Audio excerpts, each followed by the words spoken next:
It's our fan question. Remember, use the hashtag on any social channels using the hashtag AskCTC. This week, Malcolm wants to know, easily the best hockey podcast on earth, and it's not even close anymore. Thank you so much for the love there, Malcolm. But he wants to know if you, yeah, it is nice. Okay, so here we go. Wanted to know if you ever had any teammates who had bizarre pregame rituals, or even if he'll tell us if you guys did.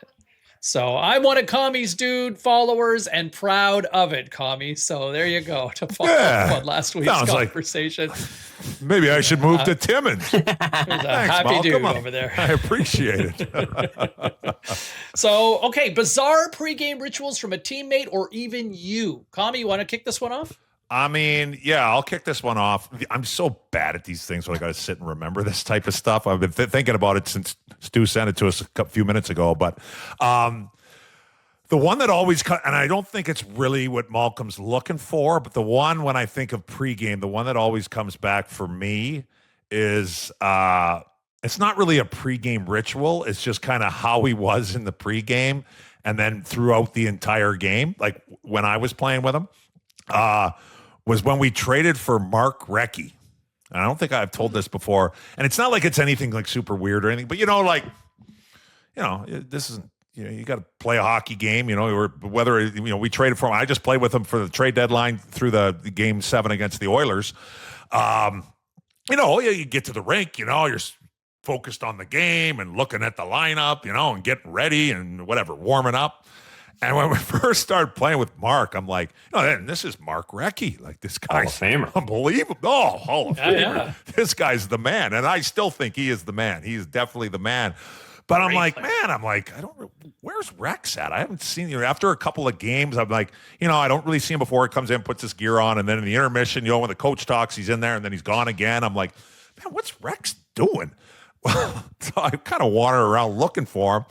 Well, Rex, and I don't know if it was like his ritual. I'm not even sure what he was doing, but he was constantly on his cell phone. Like the entire, like he was doing something. I don't know what, like sending some texts, but literally every single game constantly on his cell, which like, if I would have done that, I think Rod Brindamore would have, he might have like kicked me off the team. But this is Mark Recchi. Mark, you can do whatever you want. And he played great for us. It didn't matter. So that's one that I always come back to, which I know is not really a pregame ritual. For myself, I don't think I didn't really do too much. I mean, I just kind of tried to do the same thing when things were going well. Like, I would usually put my gear on in the same order. I would, have a few cups of coffee, wander around, but I don't think I was like real crazy with any like thing I had to do or like a specific food I needed to eat. I was pretty loose that way, I would say.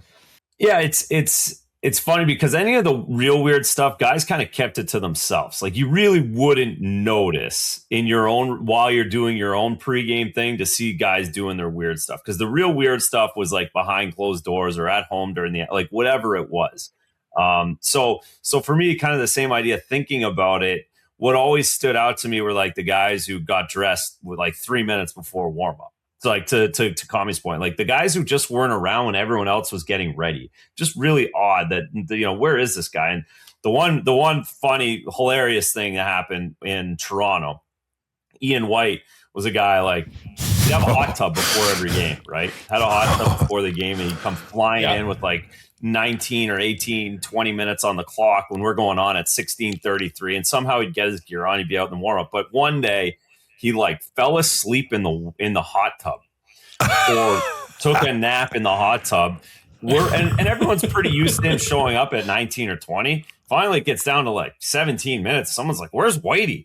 The trainers go flying into the hot tub. He's like having a nap in the hot tub. 17 minutes. We go flying out and warm. He comes out and warm up. His skates are like half done. 14, 13, 12 minutes left in warm-up. We're flying around in Toronto, probably hockey night in Canada. And here's Whitey he's just soaking wet because he didn't even towel off. He puts all his gear on. Almost missed the entire warm-up and would have had the equipment managers not gone in and got him. So that was one of the funny ones. It was not his ritual, but he screwed his ritual up. being late. So that was it was unbelievable. Whitey, just one of the funniest things I've ever seen. A young guy too. I mean, he was a always veteran room raiser. Like, was that how do you get away with that as a young guy? Wow, I was in Toronto. You got away with most guys. Matt's probably just like, well, I can't deal with these guys anymore. Matt's just like, what am I going to do? But there's 9 of these guys that I'm trying to figure out handling about it. I can't imagine like.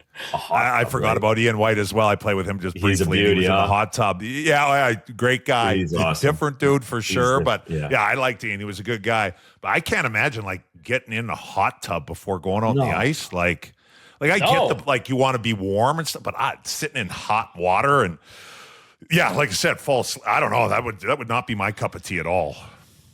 There was a guy who, with the Senators, with the first year, they finally broke on through into the playoffs. So, like mid to late 90s, a guy named Bruce Gardner. I don't know if you guys ever crossed paths with him. I played with Bruce. You played with Bruce? Okay. Yeah. I think really nice. Where did I play with him? In the minors. Anyways, keep going. Okay. Sorry. Yeah, that seems to track. And because he would have been a few years older than you. Yes. So anyway, he had a habit, or when the Senators went on a playoff run, he would dunk his stick in the toilet prior to every game. Oh man. So that was his pregame ritual in himself. Okay. Hopefully not right after he used it. I was going to say, didn't one of you guys? Didn't